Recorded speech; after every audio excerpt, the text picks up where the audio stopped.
Um,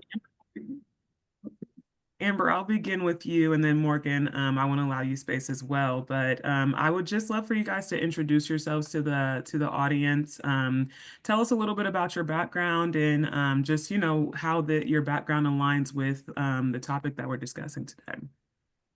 Excellent. Thank you. Good morning, everyone. My name is Amber Marr, and I'm the Legislative Director for AARP Indiana. And I have been in this role for a little over 12 years. Prior to this, I worked for the Indiana State Medical Association.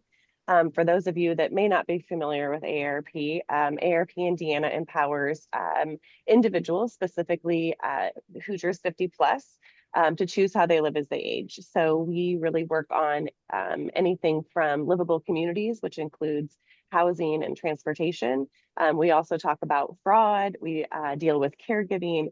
Sort of the list goes on and on. But we really want to help advocate for individuals' well-being and also provide resources and work with community partners and be a connector to sort of all things that involve individuals 50 plus and their families. So thank you so much for having me today. I'm really looking forward to the conversation. Absolutely. We're happy to have you, Amber. Morgan, would you like to do the same? Just give us an introduction, tell us a little bit about your background and how it overlaps with the topic. Yeah, so my name's Morgan Perrell, and I'm a senior vice president at the Corden Group. I've been with the Corden Group about almost 7 years now, and I am a lobbyist for the group, which is a public affairs firm.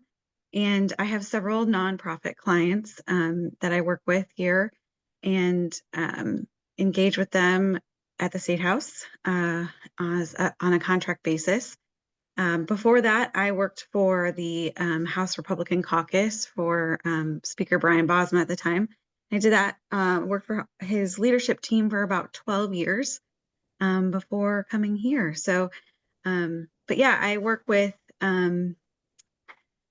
several nonprofit clients, including Indiana United Ways, Foster Success, AYS, and several others. And so, yeah, I'm excited to be here. Thanks for having me. Absolutely. We're happy to have you here as well, Morgan. And you kind of just opened us up into the conversation today. You talked about your experience collaborating with nonprofits.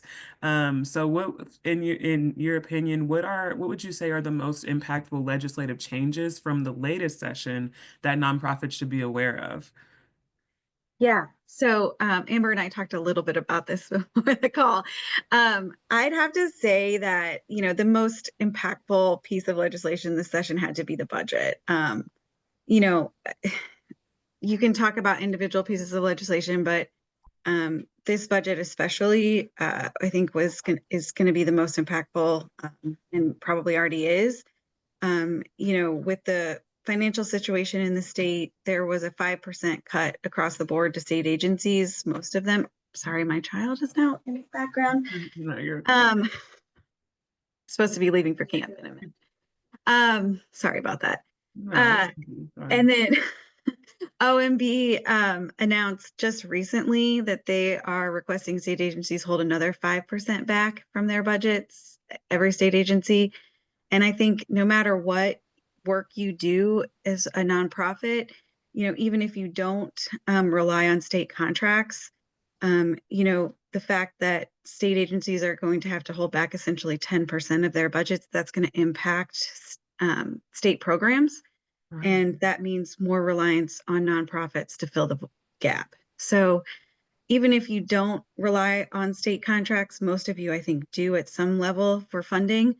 That is going to put a strain on all of our nonprofits to fill in the void for, constituencies and groups that need you. So I think regardless, that budget and those funding cuts are going to be the most impactful to our nonprofit sectors. Sure. And Amber, speaking of, just budget changes and quickly having to just adjust based on what's happening at the legislative level, how has AARP adjusted its services or its advocacy in response to something like a policy change? Absolutely. I just wanted to make sure that I don't think I said this before, but AARP is actually not a direct service provider. I said we advocate and provide resources, and we're essentially a connector, but also do events around the state.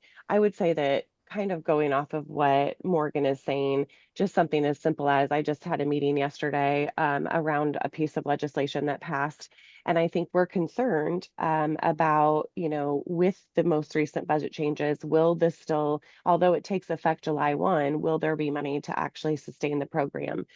Sometimes, even though it takes effect in July 1, if there are budget constraints, they may have to push that back or look to, as Morgan said, nonprofits to assist. One of the conversation pieces that we brought up yesterday was, do we have to look to nonprofits? Can we have can we do some printing? Can we offer some assistance in helping distribute? And I'm referring to the yellow dot bill that was passed. It was House Enrolled Act 1297, which was originally titled the Motor Vehicle Medical Information Program. And I think that there's just a lot to consider. Not that the Family and Social Services Administration does not want to move forward with it, but I think it's important to notice that all of these cuts will trickle down and can really affect the type of things that have been enacted. And so just looking for assistance in other areas, offering, if we can, to provide some of that assistance so that these programs can still continue. I've also think one of the things that we've had to refine with the most recent policy changes is just sort of, how we tell our story.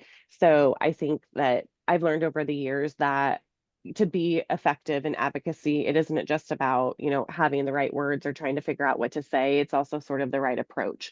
So thinking through how we offer assistance or work with the Family and Social Services Administration around some of what I'm referring to specifically to this particular bill, it's really going to be helpful on how we approach that topic and kind of look to what they can do or what they can't, and just kind of be an assistance to them when they need it. So I think that's how I would answer. I don't know, Morgan, if you have anything else to add to that. I mean, I think you covered it Awesome. excellently. For sure. And in the conversation of, having to pivot and adjust based on what's happening, we're working with, and Morgan, you probably experienced this working with nonprofits. We have smaller nonprofits who may not have as many resources. So how would you say a nonprofit without maybe a dedicated policy staff, how can they still have a voice in like just the legislative process and show up not only for their communities, but for their team, for their organizations, for their families and their neighbors? Morgan, I'll allow you to speak to that, and then we'll transition. Yeah, that's a great question. I think there is a lot of transparency. So I've been working with the legislative process for 20 years now, and it's changed a lot in that time. I think one of the biggest things that's changed is technology, which sounds dumb because that's life in general, right? But I do think that the Indiana legislature is very open, and unfortunately, I don't think the public necessarily realizes that, and maybe nonprofits don't either.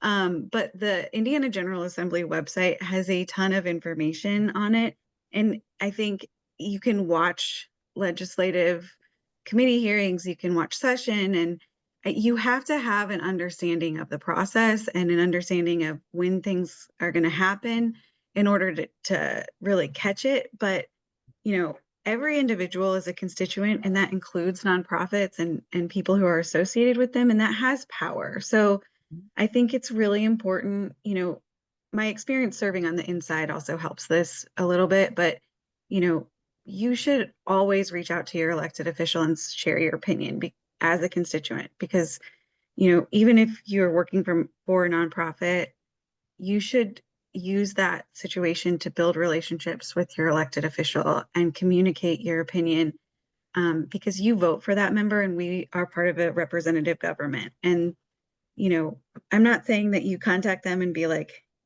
you know you owe me, I'm your, I voted you in. Like, that's not a way to approach it. They're people too, but I do think that they will respect you as a constituent and a voter, and that has power. So Even if you have a small staff, an email, communication, a letter, a call, and building that relationship with them does can happen still, and it doesn't take a lot of time or effort. Mhm. Um, so I just encourage you to use the resources that are out there, the IGA website, and stay informed and use that communication tool um, of email and technology to really engage in the process. Sure. And Amber, are there any internal strategies that you think would be helpful for teams to just stay aligned with external policy conditions as they are shifting? Yeah, you're mute. I was just about caught myself. Um, yes, I would say, just kind of building off of what Morgan said, just the constant communication. I think both internally and externally at AARP, we hold regular internal check-ins. We share updates in real time, not just within our staff, but also with our volunteers. And I would say, we have a volunteer legislative team that joins me at the State House every other Monday during session. And we brief them on our message, we brief them on what's going on to try to keep them in the loop so then they can go back to their communities and continue to keep everyone in that area up to date. But, we also use our national office to kind of help with additional policy analysis. I know right now in our office, I'm the only individual that is at the State House full time. I do have a colleague that comes with me on occasion and deals with some of our utility work. But, in nonprofits, that's just sometimes how it goes. You don't have a big staff, you don't have a lot of people to Mhm. assist you. And I would say that's okay. You can only do what you can do. But also as, building those relationships that Morgan said is that just also don't always feel like you have to be contacting your legislator because you need something. I think in nonprofits, sometimes we feel like we have to have a reason to do that. And it could even be you're holding an event and you invite your legislators from that area to join you, to come to actually see your organization and what you're doing. It could be sending a thank you note for something that you saw that they did that you were really appreciative of. It could be welcoming them back to session. I think that that's also really important. Um, Morgan said, there are people too, but I feel like if someone was only ever coming to us and asking for something, we would be like, oh, that's, they only, as soon as you get that call, you're like, oh, I know they need something. It's not like it's actually a conversation or building that relationship. So I think that's also important to keep in mind. For For sure. you.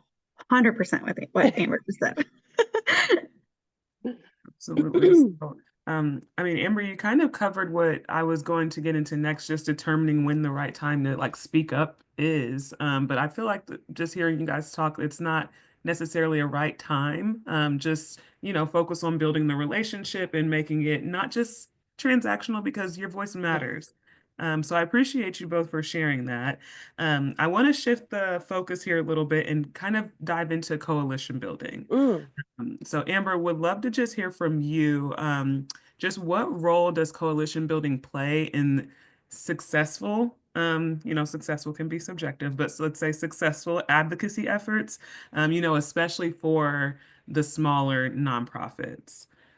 Absolutely. I think coalition building and being in coalitions, it is a great opportunity to continue to get updated information. I think for me, especially at ARP, because we have our own stuff going on, but then also participating in these coalitions, you hear some other things that are happening, but you can also be a participant in those conversations when you can't necessarily be out front on the issue as well.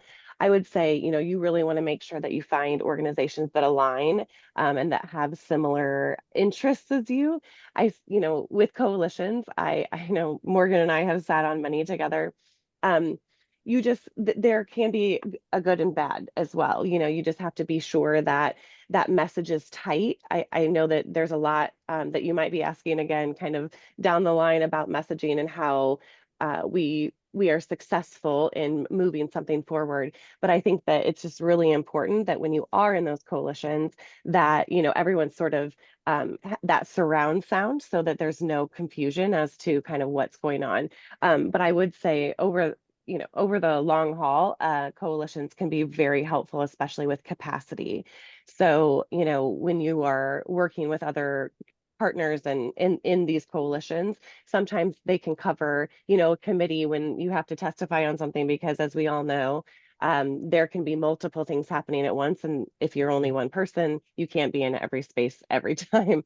So it's really helpful to kind of have those partners to be like, hey, do you mind mentioning us? Or we're really supportive, but we can't be there. And then that communication back when you're on these calls or you're participating in sort of, uh, an update, you can stay in the know when you can't be, when your eyes and ears can't be everywhere. For sure. And Morgan, I definitely want to allow some space for you to chime in on this question. Yeah. It's good to hear Amber's perspective. I have a team behind me at the Corden group too that can help with that. So it's, I understand the perspective from a individual's that the coalition is helpful in that perspective. I agree. I've been part of successful coalitions, and maybe less successful coalitions. Um, it's, however, I just want to echo, I think, the fact that it's really important to have clear goals and clear communication standards. I think, in successful coalitions, I think that that's been the case. And I think the group that you're working with has those same goals, is I think probably the most important part of that, in successful cases. And that you're being that the group is trusting each other to communicate those same goals. For sure. And oh, sorry, Amber, did you want to say No, something? I was just going to say, kind of as you were saying, I think what Morgan can also maybe agree with is that you had talked about, when do you determine when to speak up on an issue or when to work kind of behind the scenes. I think that in a coalition can also be a little bit difficult, because depending on the issue or depending on um, what's happening, there might be other individuals who need to be more out front, whereas different folks may need to kind of stay behind the scenes. So I think that also can be sort of a back and forth and a tug when you're in coalitions to sort of find that balance. For Yep. sure. For sure. Thank you. And then Morgan, just would love to hear from you as well. Just kind of going back to your point, just what are some practical ways that coalitions, nonprofits, or constituents can just better stay informed, when it comes to the shifts in the legislative process and those kinds of things? How can they stay, just informed with accurately what's going on and not just rely on word of mouth or social media or those kinds of things? Hire a lobbyist. I'm just kidding. Kind of. It's tough. I mean, I'm not gonna lie, it's really hard. I mean, it's just like getting news today. It's hard, right? Like you just don't, I mean, unfortunately, I struggle with the media because I just don't find it as trustworthy as it should be, which is unfortunate. That's maybe a personal opinion. Sorry. But and social media is definitely not trustworthy. I think really you have to find people and information yourself that you find trustworthy, right? So I have found, especially in the legislative process, relationships are important. Again, the transparency of the website is great. They're archived videos. So I can go back and watch committee meetings or session or testimony that I wasn't able to be at myself. And so I can go back and see that. I had a client testify in DC yesterday. I'm going to go back and watch her testify yesterday because I missed it. So, I think there are things that you just have to see for yourself sometimes and form your own opinion, and then rely on people you trust. You know, I trust Amber to give me a real opinion. And so I can go to her if I need something. And so you really have to build relationships with people and communicate with people and find those people you trust and rely on them. Um, it's not always easy to do, I'm not going to lie. You know, a lot of times it's gut in the beginning and figuring those things out, but it people show their true colors eventually, and so you figure out who they are, that you can rely on for that information. So I think it's harder when you're on the outside And that's why I said hire a lobbyist, because we know who those people are that we can trust and communicate with, because we do it every day. But um, I understand that resources are tight and that, serving the people that you serve every day as a nonprofit is more important. So, you want to find a lobbyist who understands that too, I guess. Mhm. But uh, I think that uh, policy impacts you long term too, so you got to weigh that as well. Absolutely. That And was I'm maybe happy. more than you wanted. No, that's actually perfect because I'm happy that you highlighted and uplifted this word service. So whether you're serving your community, again, your neighbors, you're delivering services. Amber, I working for AARP Indiana, just would love to hear from you how you would give advice on just balancing, delivering services while also staying engaged in advocacy work or coalitions or relationship building with your local, state representative, whatever the case may be. Because as you all just said, we're humans first. We have kids, we have families, we have full-time jobs. Some people have side jobs. So how do you balance, delivering those services while also staying engaged? So when I saw that this was one of the questions you were going to ask me, I was like, I'm probably not the greatest person to ask that. No, I say that because balance, what is balance? It's really hard to do that. I think that there's so much happening these days and we're being pulled in so many different directions.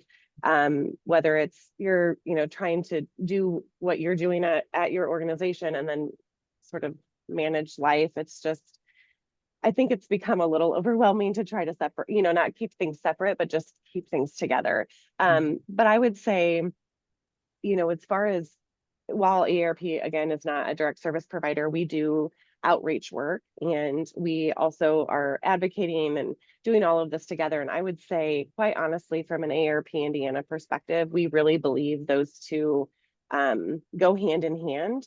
So balancing sort of trying to get information out, but then also making sure that we're giving the right resources and still providing an outlet for other people. I use an example of, we really fight for caregivers and making sure that they also have a balance in their life because we know that when you're caring for family members, it can be very strained. It's a wonderful opportunity, but it also can be very straining.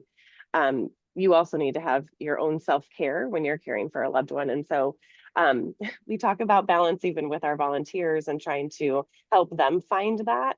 Um, if you find the the right answer, I'd love someone to drop it in the chat, even for me. But I would say just do the best you can because there is so much out there. I think even the way that Morgan was saying is, even for us when we are in that state house every day and we're on the ground, it's even hard for us to balance everything that's going on because things are coming so fast.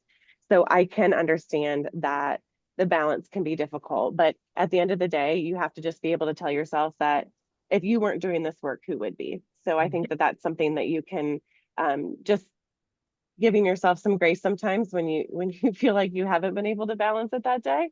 And then, sometimes on a good day, you're like, I kind of handled everything like that. Okay. But it's sort of a give and take, and some days are better than others. Absolutely. Balance is not It's not by easy. any means the same thing every single day for sure. And Exactly. 100% agree. yeah, Yeah. I Morgan, I wrote, wanted yeah, go yeah. ahead. Go, no, go ahead. No, I was going to allow space for you to try. So it looked like you had something that you wanted to add. So I want to allow you to speak to that as well. I giggle because I was like, it's like work-life balance. It's a myth, right? Like, and it's just like balancing all of your work, right? Some days it's 70%, some days it's 10%, and you survive how you can. So, Absolutely. That is the success in the day for sure, surviving.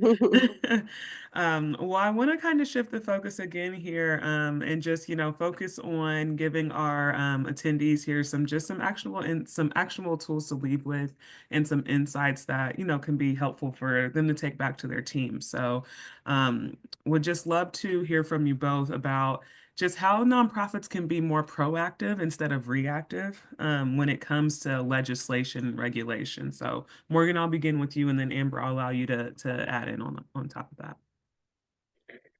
um, I don't know. I think,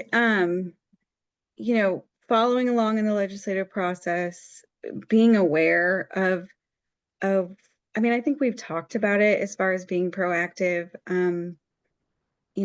I think, being aware, making connections with other nonprofits. I don't know that you necessarily need to build a coalition Mhm. to do that, but I think, talking to people you trust in your community who might have the same interests as you and finding out what's affecting them and communicating regularly. And then, you know, just being aware of the policy that's going on at the State House and communicating and building relationships with elected officials, I think is a good start. I think one thing that um, I think is something that, as I looked through these questions and I wanted to come up maybe across, is that, I think one of the misconceptions about nonprofits is that, they're not really willing to compromise on some of their um, policy stances. I think is one of the things that I think is something to think about, because um, I find that the nonprofits that I work with are. And so I think it's important that that was one thing that we tried to get across to legislators, and that, you know, as we communicated with them, um, we wanted to work with them on policy issues and compromise. And so, we started out one place and we may end up at another in the legislation.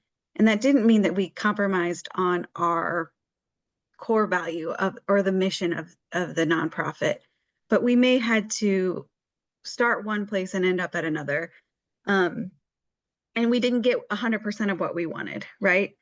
But I think sometimes compromise means that not everybody gets everything that they want. And that may be that the people in the long run of the state of Indiana get what they need. And so I think that that's always a good thing. So um, that's just something to think about. I think that that's often a misconception, and I think that's something important to overcome. So I'm totally off topic, but I think that that's something to think about. And you can always start small. Like, don't create a 10-point policy agenda. Pick one thing that you want to make change on and figure out how to do that and take some small steps forward. Yeah, absolutely. Sorry, I No, tend to run that away was with this. I think of that as a comprehensive answer. So yes, that's perfect. Thank you. I was just going to chime in too, Morgan. I think you were spot on. I think sort of when you talk about being proactive instead of reactive, I think one of the things that Morgan and I, we really pride ourselves on is our authenticity. I think you need to realize that you need to be authentic, you need to be honest, you need to be truthful in everything that you're doing. And I feel like even when you are working on legislation and talking about these things, it's okay to be yourself. It's also something that I know it's hard when we're in these spaces to feel as though you didn't get everything. And I think that really does fit in with this question, because I even wrote down, I know it was for a different question that we might get to later, but baby steps are still steps. And Mhm. I think it's hard for us to feel that, especially, just when you work so hard and you're so determined and we care so deeply that you're just like, but that's not what we came here for. Well, actually, anymore, what did, I always, my growing up, my parents always told me, life isn't fair, but you have to find little pieces that you feel like maybe it is.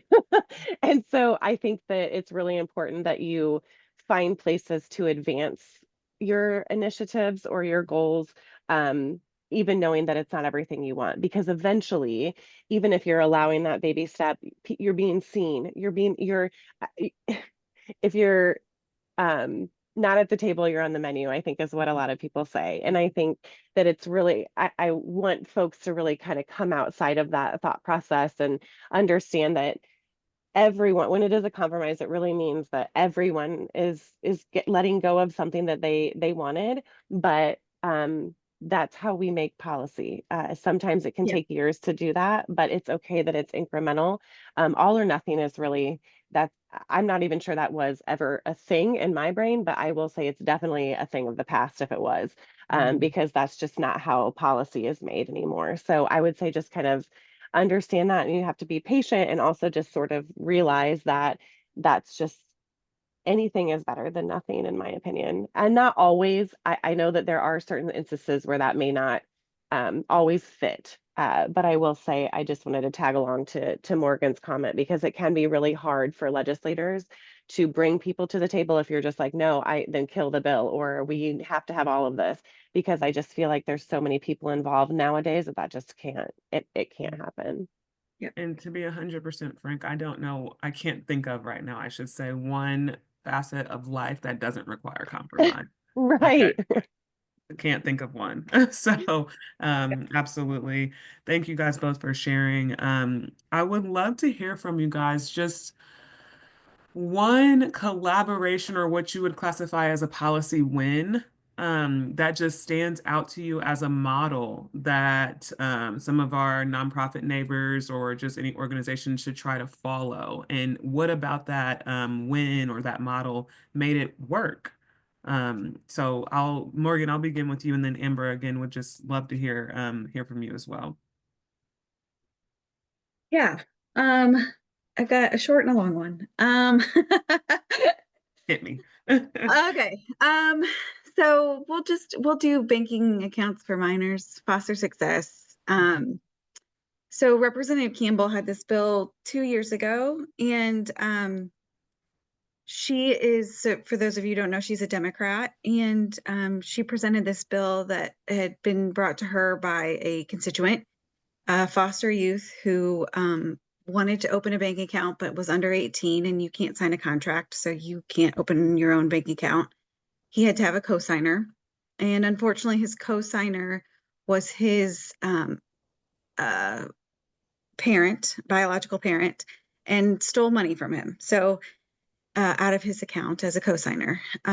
So he had gone to his legislator to ask to see if we could change the law so that he could have his own account without a cosigner. So um, she authored legislation, and it didn't move.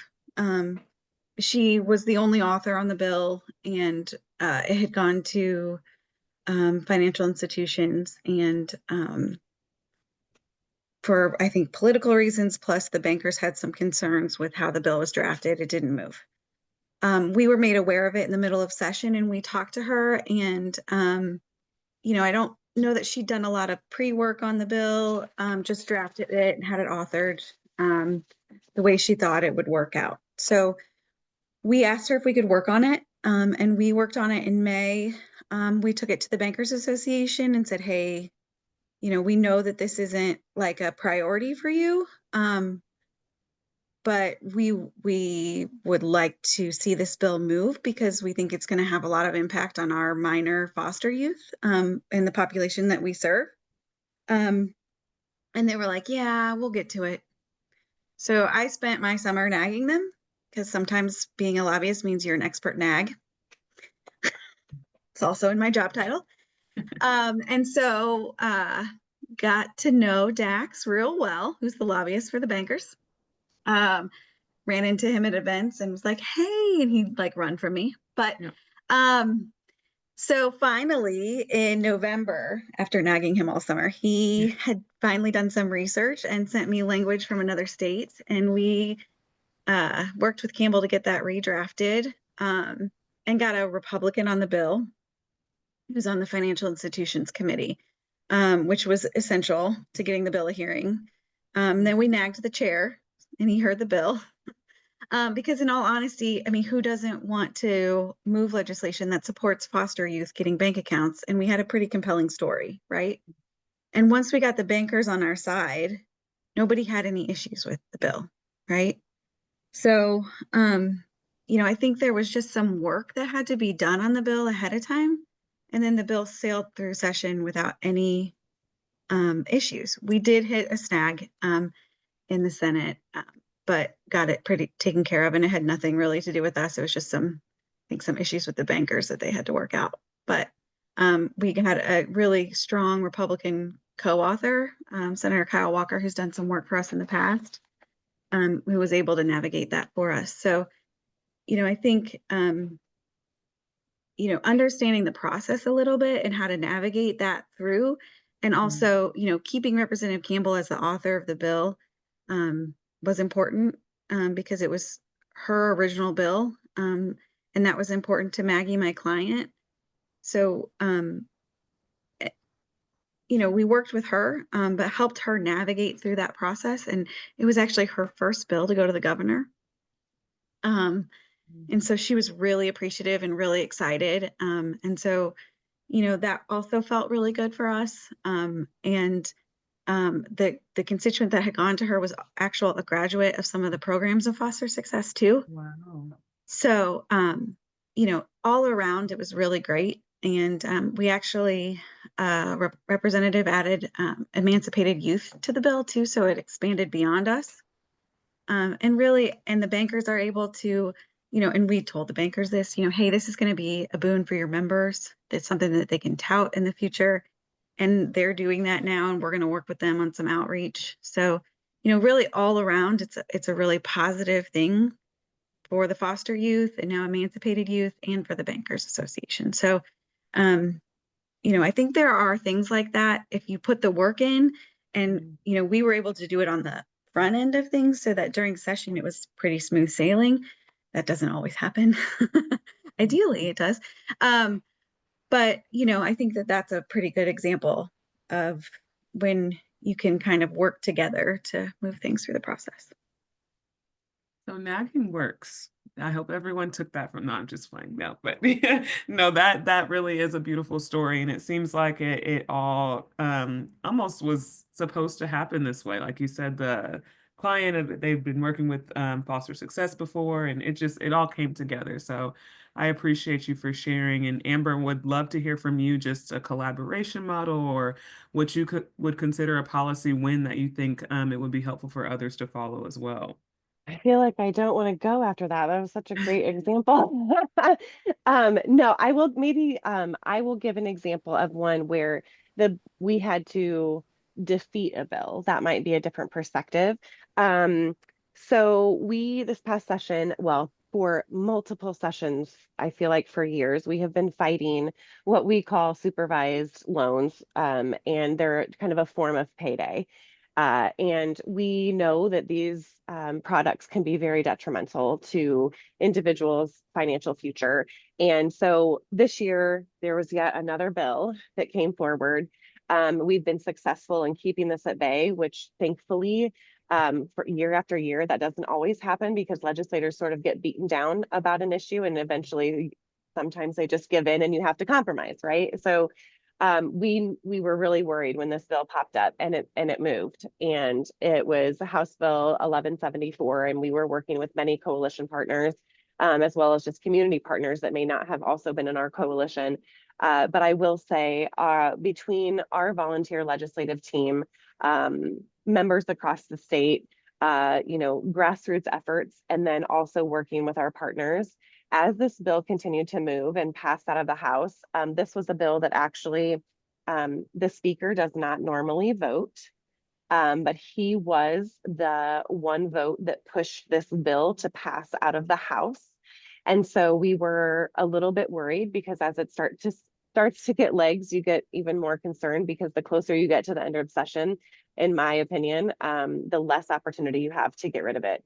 So it moved over to the Senate. It was Senator Baldwin's committee. And I will tell you, we always do what we call the coffee cart. It's our legislative day at the State House. And this was one of our main issues out of three to talk about during that day. And this will give you another idea is that, we don't always talk to people that agree with us. So when Senator Baldwin came by, although it can be hard to have these conversations, this was immediately the one thing that we wanted to talk to him about. He wanted to have a conversation with us. He stayed there and talked to our volunteers. He said he didn't really love some of the percentage rates within the bill, as far as how, they were moving car loans that are currently 25% for a loan to 36%. I think 25% is still super high to have that, but to move a car loan up to 36% is terrible. But he stood there, he had a conversation with our volunteers, and we used that opportunity then to, after he walked away, to follow up with him, to talk to his LA, to send him a huge thank you for coming by and even having this conversation, because we know this can be a delicate topic.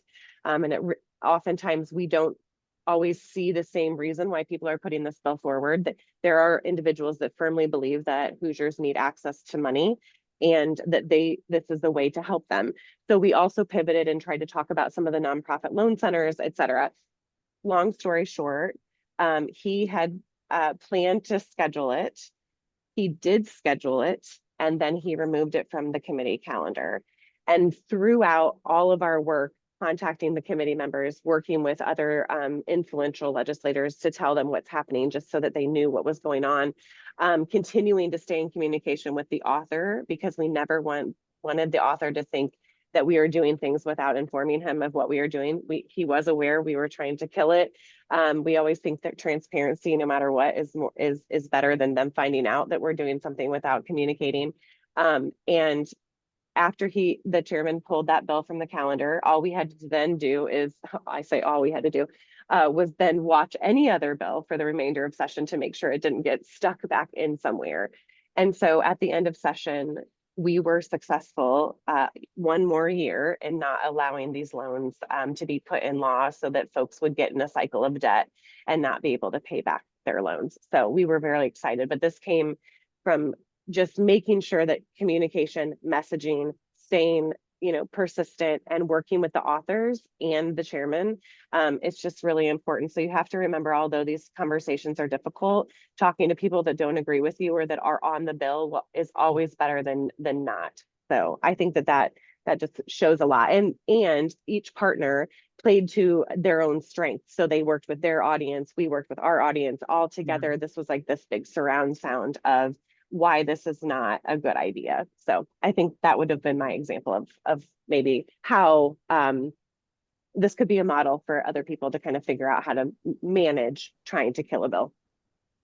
Absolutely. I just, as a peripheral member of that group, Amber really saved our butts, because I feel like Baldwin is not easy to get a hold of, and her team did an excellent job. And I think we would have been in real big trouble without them. So I just want to compliment her again. Amber. Yeah. Well, that honestly, we're gonna open up for Q&A here in a second, but that I wanted to cover one last question before we did dive into that. And I feel like you kind of led us into that next segue. Just from both of you, what are just the top 2 to 3 elements just of a strong advocacy strategy? Or, I mean, if people, like we talked about earlier, people are at smaller nonprofits and need somewhere to get started, just 2 to 3 strong elements for a nonprofit in today's policy climate. It just, getting started and, pushing their efforts forward. Yeah. I think a strong, like a good direction on where you're going to go, what your goal is as far as policy, where you want to move the needle is very important. And that seems silly, right? But like, you can have all these ideas, right, on what you want to change. But I think you really have to know what it is you want to impact, right? I think that's number one. Number two is a strong communication strategy, like, um, you know, uh, what your story, like you have to gather personal stories and data, that type of thing. I think those are my top 2 things. I think you need to know what your direction is and have in mind what you want to impact. And then your communication strategy, as far as like, I would gather personal stories, data, and then, work with somebody on how you're going to communicate that, like, and the best ways to do that and the language to use, because I really truly think that words matter. And maybe I didn't, how you say things to the right people matters. And then I think the third thing is just building those relationships. I think you have to have relationships, because these people, they're people, but they just don't have a lot of time. And so to the extent that somebody has a relationship already, it's a lot easier to get in. And or if if I'm a legislator and I have a question on an issue and he has a relationship um with me and I'm like his go-to person on like local nonprofit issues, he's going to come to me and ask questions. That's the best case scenario, right? Mm. And legislative assistants, Meredith, Yes. you are correct. That is also a good thing for sure. Absolutely. And Amber would love to hear from your perspective. It may be the same, maybe different, or anything you want to add, just the top 2 to 3 elements. Um, Yeah, I think Morgan nailed that. I had down, goals for sure, creating that foundation, moving the needle, even if it's just a little bit, but also understanding how you think through your tactics. Like, how are you going to address this? I think just the manner of how you do it, which is what she said, like messaging, making sure that you're thinking that through completely because messaging matters. I would also say the messenger matters. mm, We always talk about even in coalitions, like we'll be like, hey, we need to get to these 4 people or with these 4 people. And somebody will be like, I'm not the person for that person because I'm working on this. So if they see my face, it is not going to go well. So I think that just realizing who is going to be delivering that is also mm, something to think about because it's totally okay that you might not be the right person. So how can you find, maybe it's one of your volunteers, maybe it's one of your members. And so I think that's also really important. I would say Morgan also talked about storytelling and data. I also wanted to say that, it's okay that sometimes your messaging is tailored to the person that you're talking to, right? Because sometimes you have to realize what will that person get out of my conversation? How can I relate to them to get them to understand my issue? So while the messaging needs to be tight and you can stay on message, it can be tailored to help you kind of get that across to the individual that you're talking about. And then just really fast, I wanted to say, you want to make sure that you're speaking both to the head and the heart. I think it just really matters on which legislator you're talking to. I heard a quote the other day, and it was really interesting. I just wanted to share it because it said, "Stats are just numbers with the tears washed away." And I think that you can really understand that there's a time when you need to have an emotional story, and there's a time to show the data that will help tell that story.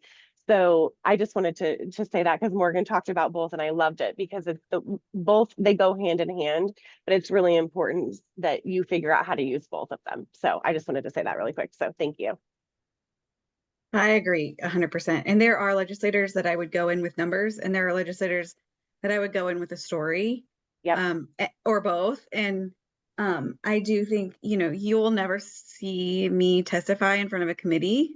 You will always see my client testify or one of their members or volunteers, unless I have to. yeah. Which, for multiple reasons, but mostly because the committee doesn't want to hear from me. They know that I'm paid to be there. But more than that, you know, I want them to hear from the client. I want them to hear the stories. I want them to hear the personal experience, which I can share, but it means more and it matters more when it's coming from the individual involved. So that's the most important thing. So Mm. you Well, I want to appreciate. Oh, go go ahead. ahead. Okay. I was to say I appreciate you both for sharing. I do want to allow some space just for Q&A from the audience. If you have any questions, feel free to come off mute. Drop it in the chat box. We have a Q&A function on Zoom. But definitely want to just allow space for the audience to, ask their questions and engage.